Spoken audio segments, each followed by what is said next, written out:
The data we generate today is stored in storage devices such as SSD and HDD, and in data centers where these devices are gathered. However, due to the vast amount of data, the existing storage methods face issues such as limited storage capacity and significant energy consumption. So scientists started looking for completely new ways to store data. That's how they came up with the idea of using DNA. One of the incredible things about DNA is that it can store vast amounts of data in an incredibly small space. And even more amazing is that it doesn't require much energy to store that information, unlike traditional storage methods that constantly need power. So, how can DNA store digital data?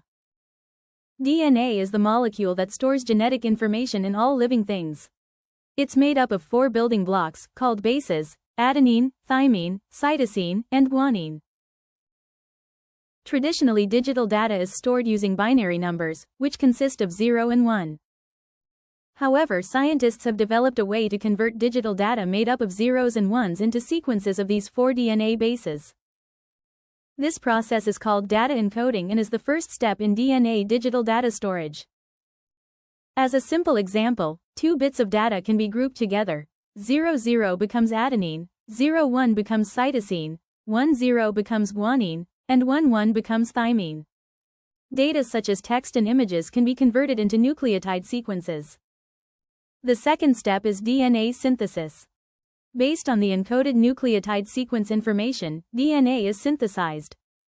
Currently, the method of connecting nucleotides one by one using the phosphoramidite synthesis method is commonly used, but it has limitations, such as the use of toxic substances.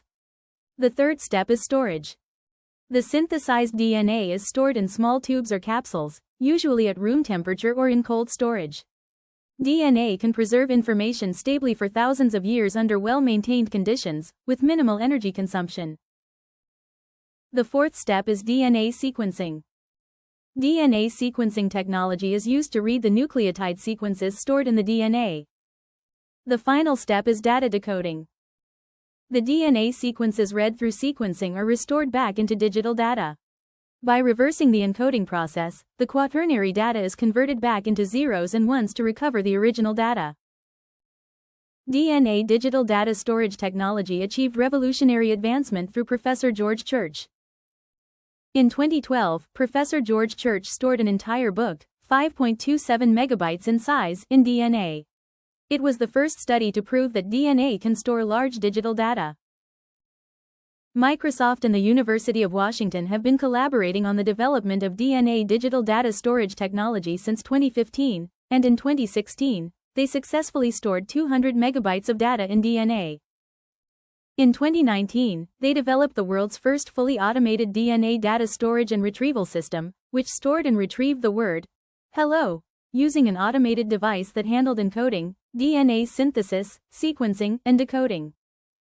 Despite these exciting advances, DNA digital data storage is not yet something we encounter in our daily lives. The reason is that commercializing this technology is still very expensive. As you can see from the DNA chip, released by BioMemory in 2024, a storage device that can hold just 1 kilobyte of data costs €1,000.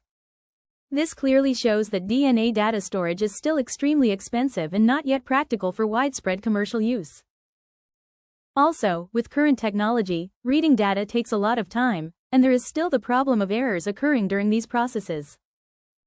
However, since 1 gram of DNA can store up to 215 petabytes of information and requires almost no energy to maintain, DNA data storage continues to advance as an innovative solution for the future. As the technology improves and costs decrease, I believe that DNA data storage will eventually become commercially viable and find its way into our everyday lives.